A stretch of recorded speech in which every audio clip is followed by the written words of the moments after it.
Time to see which of these two Godslayers comes out on top. You have started a war you cannot possibly win.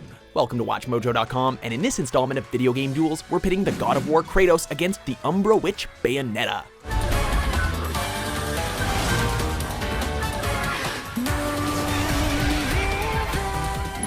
Round 1, Strength and Endurance. Death will not be a gentle one. In his quest for vengeance, Kratos hasn't only given out beatings, but taken some as well. Even now, as you draw your last breath, you continue to defy me. Engaging in a tug-of-war with Hades and exchanging fists with Hercules, just to name a few. We could dedicate a whole list to Kratos' own particular labors, but his most significant are by far when he was able to withstand the monumental strength of Cronus, as well as stabbing himself with the blade of Olympus. He just walks it off and goes on to grow that Nordic beard. Pretty badass. I am hungry. On the other side, she may look slender and sensual, but those legs aren't just for gawking at. They've also kicked a jet out of the air. Her mastery over witch time and her Lumen Umbra heritage has granted Bayonetta impressive strength of her own. While she prefers to either shoot or torture her angelic enemies to death, she's not above sending them flying with those heels of hers either. Of course, we can't forget about the time when a satellite was sent hurtling at her, which of course she simply knocked right the hell back.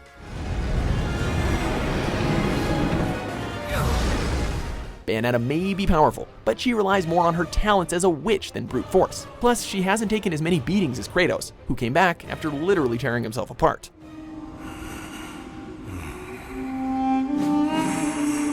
Winner, Kratos. Round 2, Weapons, Powers, and Equipment.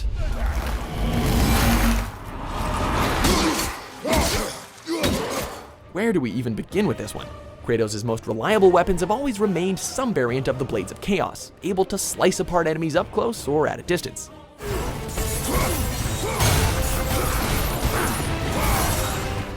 While he does have some items like the Golden Fleece to help in his defense, the God of War mostly likes to stick to his namesake. Instruments of death such as the Blade of Olympus, Hooks of Hades, and Nemean Cestus have all torn apart the most seasoned of mythological creatures. While her signature weapons remain her 4 firearms attached to each of her limbs, Bayonetta isn't afraid to get up close and personal either. Her trademark Witch Time ability allows her to dodge pretty much anything and slow down time. And her demonic arsenal, including the living Katana Rakshasa, aren't to be messed with. But the creme de la creme comes from the power of the Wicked Weave, where her hair acts as a catalyst to summon otherworldly entities, the strongest being Queen Sheba, a being whose single punch rivals that of the power of the Big Bang, which she used to punch the creator of the universe into the sun. Also badass.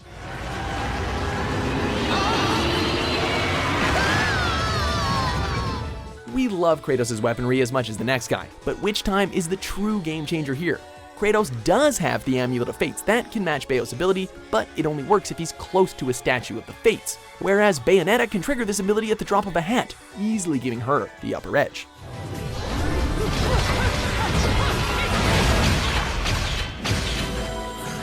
Winner, Bayonetta. Don't break these, because they're one of a kind.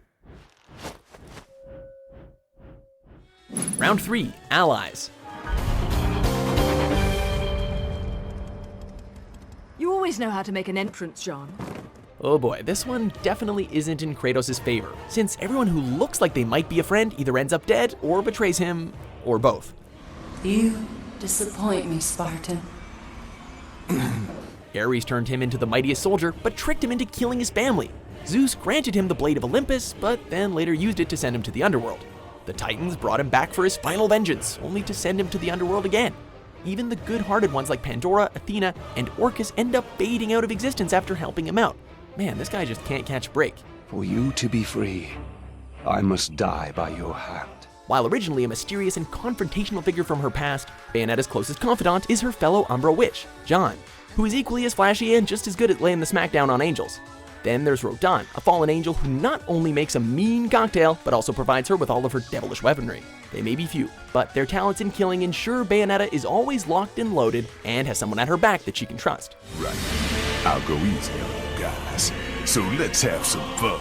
No surprises here, but any ally Kratos has is 6 feet under and probably in 6 pieces, leaving him to stand alone against 2 beautiful but vicious ladies armed to the teeth. I'll send you home, even if it kills you. Now, let's finish this. Winner, Bayonetta by a landslide. Suits me now, doesn't it? Round 4, Determination. If all on Olympus will deny me my vengeance, then all on Olympus will die. Kratos has only ever had one thing on his mind. Revenge. Zeus, your son has returned! I bring the destruction of Olympus! Even after he managed to slay the former god of war, there always seems to be someone just waiting to wrong him. Case in point with Zeus. In order to get back at the father of the gods, Kratos lets nothing stand in his way, slaying practically every major character in Greek mythology just to get even. No matter how many gods fall, there will always be another to stand against you. They will fall as well. The Olympians should really get with the concept that should you wrong him, Kratos will defy all odds and kill as many people just for the chance to get at your throat.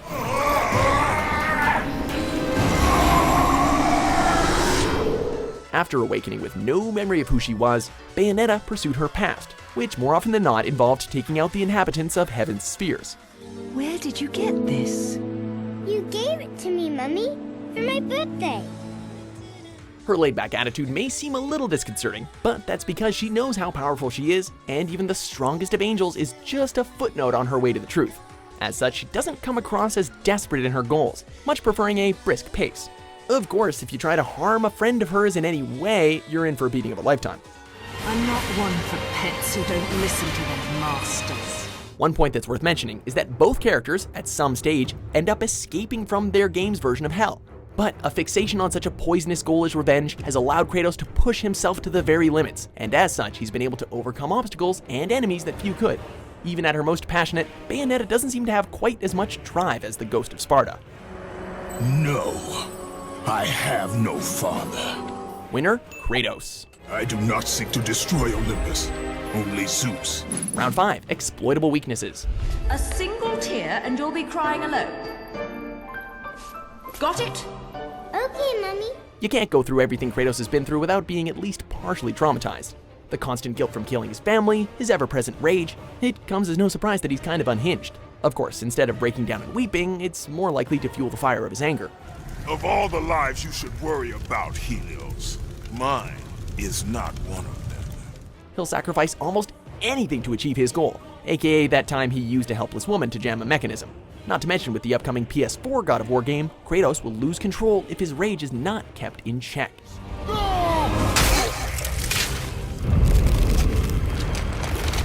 Bayonetta is a free spirit by all means. She enjoys the pleasant things in life and feels no shame for the violence she conducts against the agents of Paradiso. As you can guess, she conducts herself in a very arrogant and cocky manner. Yours is a face only a mother could love, and one I could never forget. To be fair, if we could play Frisbee with a satellite, it might be warranted, but such an attitude might leave an opening for an opponent to take advantage of. Of course, they would need to be insanely powerful, but it still stands as a painted target on her back. Another day in the life, Silver. Maybe you should try being nice to Enzo for a change. The Umbra Witch's savvy nature, silver tongue, and tendency to rile people up the wrong way is the very thing that could easily get under Kratos' skin, especially if she raised points about his dead family. We have no doubt that Bayonetta could flip his berserker switch in mere minutes upon confronting him. Cereza, my dear, watch and learn. Winner, Bayonetta. The only rust on me is from the lack of any real challenge. The brawl would truly be worthy of legends, but Bayonetta's superior weaponry and powers would eventually win out the day when combined with Kratos' unchecked psyche and bloodlust. Winner, Bayonetta. Don't fuck with a witch. Do you agree with our result? Who do you think should have won? Together, we will destroy the petty gods, and we will see Olympus crumble before us! With new video game duels on the way, be sure to subscribe to WatchMojo.com. Let's dance, boys!